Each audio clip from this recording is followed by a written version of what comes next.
Chief Executive of the Bharat Rural Livelihood Foundation. I'm not going to focus too much on the presentation. It's there just as a reference. I have 15 minutes. I'll try and take less time than that. As I think many of you have been part of the dialogue and deliberations that took place before the actual founding of BRLF.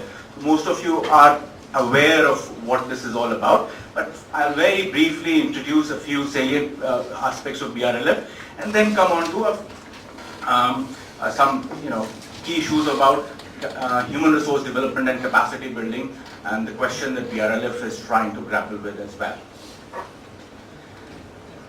I also have been, in side conversation hearing a lot of questions as to is BRLF alive, what's happening, etc. I thought let me try and upfront address that question. Yes, it has been trying times for us. BRLF is very young. We were registered in December 2013. It's just over a year that we have been in existence. But things are in place, we are up, we are live, we're kicking. There has been a transition of the government. 3 ministers changed during this period of time. Mr. Gopinath Munde had an accident and passed away. Mr. Gadkari came and he has moved on. And now there is a new minister in place. So there has been a huge churning. And with the transition of a new government which is trying to develop its own policies and procedure, there has been challenges. But we are in business. That's the way it looks like. So all is good. It's about how do we strengthen, build partnership between civil society, government, panchayati raj institution, as well as the corporate sector. Can we create a space to enable this kind of a possibility? And in fact, this is the USP of BRLF, I would say. A space where we have an umbilical cord linked with the government, and we can create partnership with civil society to enable especially the implementation of large flagship programs and other various schemes of government, and build on the expertise and the unique abilities of the civil society to work with communities to ground many of these schemes and programs, and of course also try out new pilots and innovations. The government expects that BRLF can provide the space for feedback from experiences that happen on the ground and feed that back into the design of many flagship programs, etc. Hopefully, as we move into the future, this is something that we can actually, exploit and build on. How much of it happens, we will see. Its set vision involves of a national funding agency, which is free from political interference and is run transparently and by professionals. So, one of the things which happened at one point was that it should be headed by people not from the civil services but somebody from outside, and that is how it has transpired. One major concern has been the failure of governance in the Central Indian tribal belt. We are all aware about it, and so for the initial, while BRLF has a pan-India mandate, our initial focus, and that's both from our board and the government, is we focus on the tribal belt of India. So we used the 2011 census and have come up with a list of about 1,077 blocks in the 10 states of Central India for the moment, and that which have a population of greater than 20% scheduled tribes. So that forms our key focus. Yes, quality of implementation of government flagship programs is a key concern. Ministry of RD itself, I think, it spends anything from 80,000 to 1 lakh crores a year, and we are all aware as to the big gaps in terms of intent and what finally happens. So this is the broad background. Building human resources for the sector as a whole is a major concern. We are, and that's what I'm going to come to later in a little bit more detail, but largely to address the question of rural livelihoods, both in civil society, the panchayati raj institutions, government, and community-based organizations. And so the alienation of the tribal population is something that we definitely want to address. The Government of India, we are not an organization that receives annual grants from the Government of India. The idea is that the government will give us an initial corpus and the rest of the money we raise from other sources, donors, private sector, etc. as we move along. We have received a 200 crore multi-purpose grant as the first tranche, and next year we, inshallah, should get another 300 crores, fingers crossed. But there are certain milestones and deliverables expected from us. We are pretty much on the way to make it happen. Among the various activities, we support proposals from civil society organizations, possibly from community-based organizations as well as we move forward, but not standalone proposals.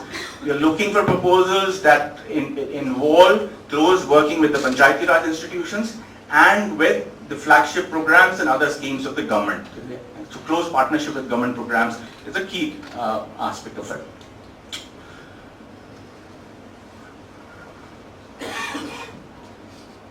I'm going to skip all of this. So let me come to the question of what we are here about and why major interest to be here in this forum is to be able to learn from the deliberations and interact with all of you to see how this question of livelihood education is being addressed. BRLF has a key concern on how building human resources for the sector. It's right now a nebulous idea with us, but that's the direction in which we are moving. I'll just give you a small example. Many years ago, DPIP Rajasthan, when was launched, Ved is sitting here and he is smiling. The reasons behind it. I used to assist the World Bank in its implementation, especially with the government of Rajasthan. The government of Rajasthan, as part of its rolling out, had insisted that it will sign contracts with NGOs for 1 year to work in one set of community.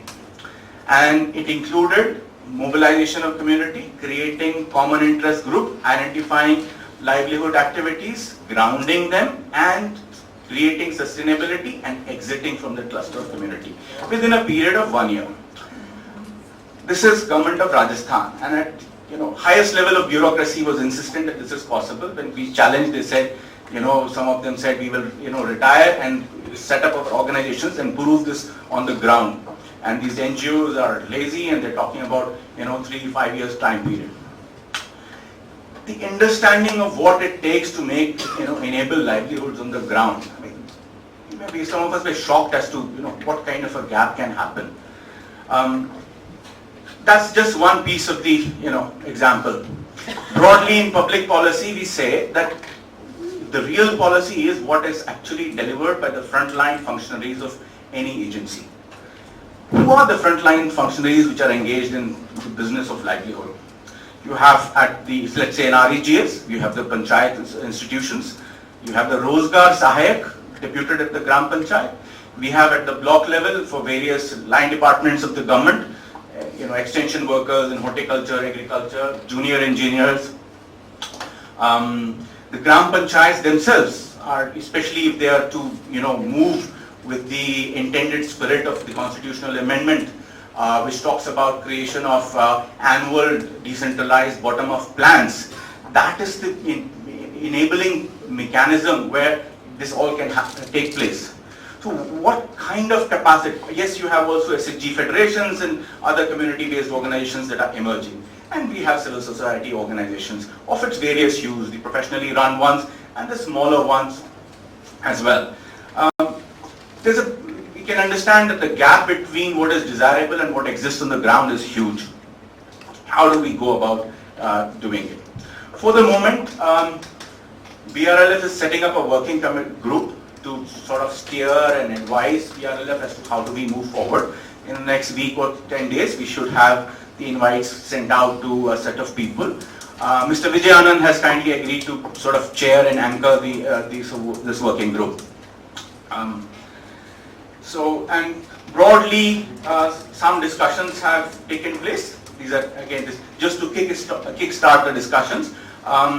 We are thinking about focusing on, functionaries of NGOs, SHG federations, other community-based organizations, possibly some functionaries and elected representatives in Panchayati Raj institutions, and so on. Thinking about a multi-locational, multi-thematic courses, probably 6 months in duration, maybe a series of courses.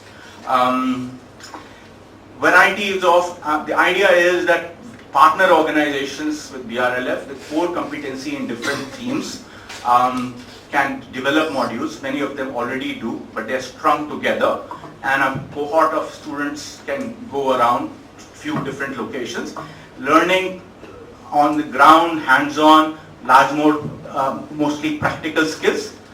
We're also thinking that it should be bolstered by some kind of foundational inputs on certain larger issues like what is local governance, decentralization, decentralized planning, issues of poverty, and so on. We hope that at some point we find institutions which can provide certification, etc. as well. This is the idea, and I'm hoping that through discussions over these next 2 days, I get an opportunity to learn more and draw more. And many of you are likely to be part of this working group, and I hope you will agree to be. Measurable, what is the method of measurement, frequency, and so on. Again, is this something that we can harmonize? And is it possible that over a period of time we can see the larger results and impacts that are happening? We are trying to make some investment through software development. TCS is working with us.